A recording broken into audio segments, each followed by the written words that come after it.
Képviselő asszony következik, 1 perc áll rendelkezésére. Parancsoljon!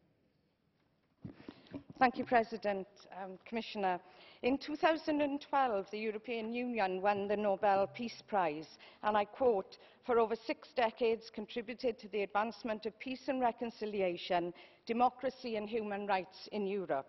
Many people scoffed at that at the time, but I do believe that the EU can play a much greater role internationally in peace and conflict prevention, and I know my constituents in Wales want to see us doing that. Despite many brave and positive steps over the past years, the peace process in Northern Ireland, as we've heard, still has some way to go.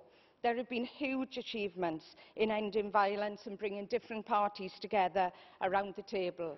Tackling the causes of conflict to build a sustainable peace and a just society takes long-term, focused and sustained effort.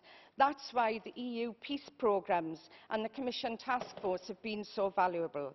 This is the very time that we in this Parliament can and must show our collective will for lasting peace in Northern Ireland and offer our practical support to achieve that.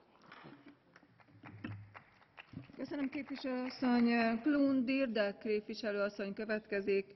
1,5 perc áll rendelkezésére. Parancsoljon. You have the floor. Thank you. Thank you, Madam Chairperson, and thank you, Commissioner, for your statement and outlining the funding that has been provided to support the peace process in Northern Ireland.